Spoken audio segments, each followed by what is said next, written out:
አንድ በሰናጎር ንጉሥ በአምራፌል በኤላሳር ንጉሥ በአርዮክ በኤላም ንጉሥ በኮሎዶጎመር በአሕዛብ ንጉሥ በቲዳል ዘመን እንዲህ ሆነ።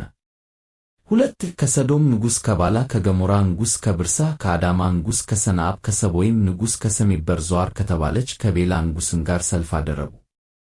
3 እነዚህ ሁሉ በሲዲም ሸለቆ ተሰብስበው ተባበሩ፣ ይኸውም የጨው ባሕር ነው። 4 12 ዓመት ለኮሎዶጎምር ተገዝተው ነበር፣ በ13ኛውም ዓመት ተመሱ። 5 በ14ኛውም ዓመት ኮሎዶጎምርና ከእርሱ ጋር የነበሩት ነገሥታት መጡ፣ ራፋይምን በአስጣሮት ቃርናይም ዙዝምንም በሃምኤሚምንም በሴይር ቂርያታይም መቱ። 6 የሄር ሰዎችንም በሴይር ተራራቸው በበረሃ አጠገብ እስካለች እስከ ኤልፋራን ድረስ መቱ። 7 ተመልሰውም ቃዲስ ወደ ተባለች ወደ አይን ሚስፓት መጡ፣ የአማሌቅን አገር ሁሉና ደግሞ በሐሴሶን ታማር የነበረውን አሞራውያንን መቱ።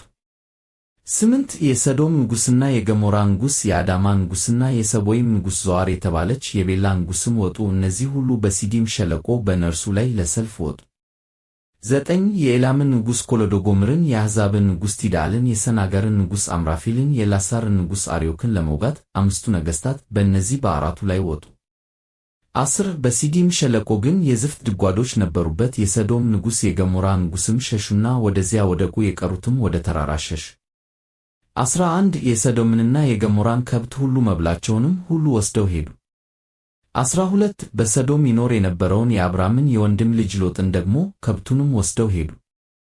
13 አንድ የሸሸ ሰውም መጣ፣ ለዕብራዊው ለአብራምም ነገረው፣ እርሱም የኤስኮል ወንድምና የአውናን ወንድም በሆነ በአሞራዊ መምሬ የአድባር ዛፍ ይኖር ነበር፣ እነዚያም ከአብራም ጋር ቃል ኪዳን ገብተው ነበር። 14 አብራምም ወንድሙ እንደ ተማረከ በሰማ ጊዜ በቤቱ የተወለዱትን 318 ብላቴኖቹን አሰለፈ፣ ፍለጋቸውንም ተከትሎ እስከ ዳን ድረስ ሄደ። 15 ብላቴኖቹንም ከፍሎ በሌሊት እርሱ ከባሪያዎቹ ጋር ወረደባቸው፣ መታቸውም፣ በደማስቆ ግራ እስካለችውም እስከ ሄባ ድረስ አሳደዳቸው። 16 ከብቱንም ሁሉ አስመለሰ፣ ደግሞም ወንድሙን ሎጥንና ከብቶቹን ሴቶችንና ሕዝቡን ደግሞ መለስ። 17 ኮሎዶጎምርንና ከእርሱ ጋር የነበሩትን ነገሥታት ወግቶ ከተመለሰ በኋላም የሰዶም ንጉሥ የንጉሥ ሸለቆ በሆነ በሴይር ሸለቆ ሊቀበለው ወጣ። 18 የሳሌም ንጉሥ መልከ ጼዴቅም እንጀራንና የወይን ጠጅን አወጣ፣ እርሱም የልዑል እግዚአብሔር ካህን ነበረ። 19 ባረከውም፣ አብራም ሰማይንና ምድርን ለሚገዛ ለልዑል እግዚአብሔር የተባረከ ነው። 20 ጠላቶችን በእጅህ የጣለልህ ልዑል እግዚአብሔርም የተባረከ ነው አለውም። አብራምም ከሁሉ አሥራትን ሰጠው። 21 የሰዶም ንጉሥም አብራምን ሰዎቹን ስጠኝ፣ ከብቱን ግን ለአንተ ውሰድ አለው። 22 አብራምም የሰዶምን ንጉሥ አለው፣ ሰማይንና ምድርን ወደሚገዛ ወደ ልዑል እግዚአብሔር እጄን ከፍ አድርጌአለሁ።